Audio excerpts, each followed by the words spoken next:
This is a special little ensemble. LJ, when he's explaining our business division of labor, says that Woody's got the secret sauce. I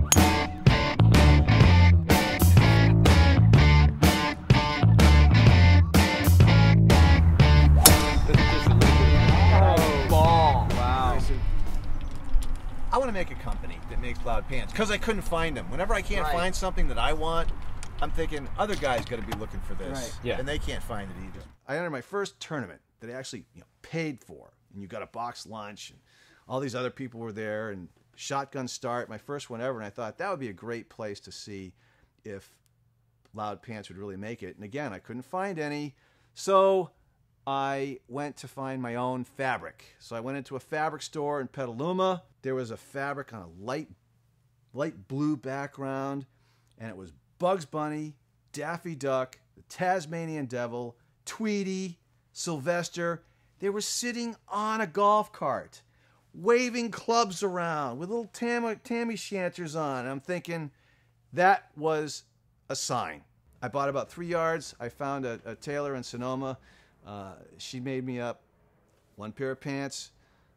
I wore them to that golf tournament, and that was it. Guys just started coming up to me after the tournament in the bar going, "Oh, dude, you've got a lot of guts to wear those, but they're great. Where can I get some?"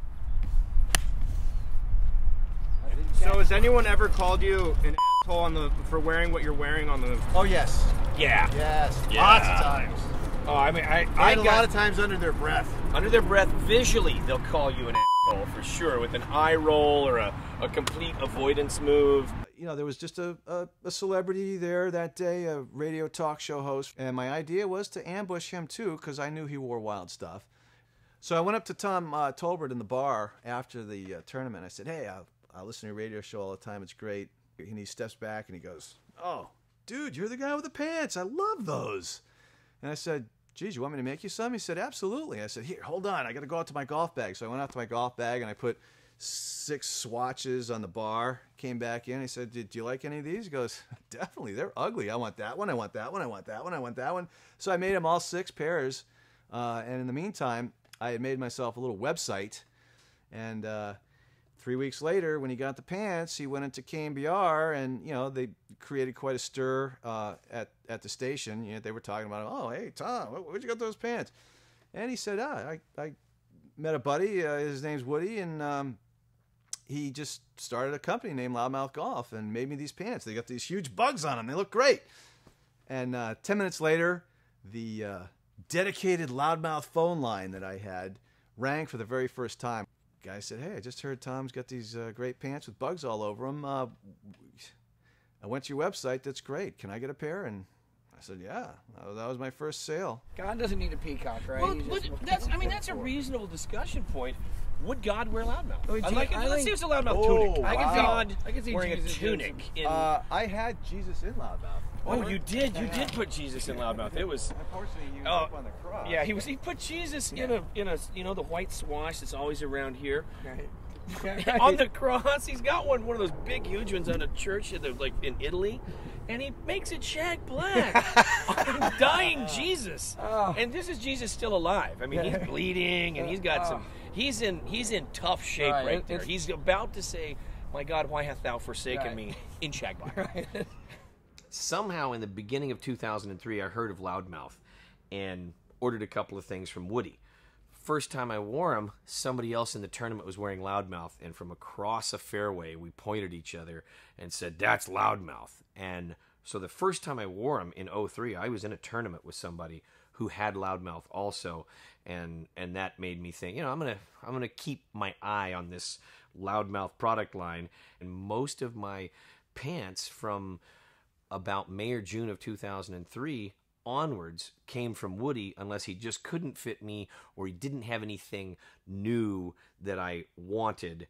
Then finally in 2006, after a dozen purchases from him and 11 of them having some kind of problem, either he didn't have what I wanted or it didn't fit when it showed up, or I might order 2 things and get one of them, or I might order one thing and get 2 things, but neither one of them was what I ordered. I mean, he's got an interesting idea here, but he just can't really, he's not operating it very well because we see so many mistakes made just as a partial customer. Yeah, it's probably time to meet this Woody character with the idea that maybe he does need help. And he absolutely did. Beginning of October, played golf with Woody the first time. He lamented about his problems. I asked him some questions, and we understood what the business changes were that were needed. Once we realized how easy it actually would be to make pants overseas, get what you want, and allow Woody to put a pattern on his computer screen, and then I could get it turned into pants and sell them. That's what I call the secret sauce. Why not? Yeah, why not hit that one good? Yeah. All you have to do is watch the series Ancient Aliens, though, and that's it. You find out where we came from. There's no way we came from anywhere else but another planet, and we were just right here. But what's to say that God is not the one? Yo, let's say what that's pretty. Woo! Woo! Here we go! Here we go! Yeah! He doesn't make a lot of long putts, obviously, because he's really excited. Speaking of God. David Suzuki, Larry Jackson, and David Halderson and I had a very early on summit, 4 months, 5 months after we all met, and we were thinking, who would be the perfect person? So we all said, Tiger, but that was like, that was impossible. And the second person on the list was John Daly. We said that 4 years ago, 5 years ago maybe now. And we all agreed that would be great. And, sure enough, 2.5, 3 years later, it actually happened. And not only did it happen, but it really did put Loudmouth on the map. It made us legitimate. The Norwegian curling team. I mean, curling, not a big sport except around Olympic times. And these guys wear the pants on the Olympics. 80 million people see them, and they have changed the face and the status level, at least from a viewership standpoint, of the entire industry of high-level curling. Oh, did Woody do something good? Go, Woody. Yeah. Nicely done, Woody. I mean, nice shot. I'll go for the pants. Love your clothes. I got your striped red, white, and blue, with the stars and everything. So when you had those I side wear by those. side, I wear those. you chose things. those instead today? No, I got drunk last night and I was spilling all over and I didn't go home. I love it. That's allowed. I love it. That's a good excuse. We'll take that. But the women especially love those red, white, and blue striped pants. I mean, they're always coming up to me going, love those pants. Yeah. I wore my American flag pants to a July 4th party. And I won costume of the party. You won costume of the party, huh? Next year, everybody in the party will be wearing it. I had someone tell me something the other day that I found very interesting. They said, you don't sell pants, you sell social interactions.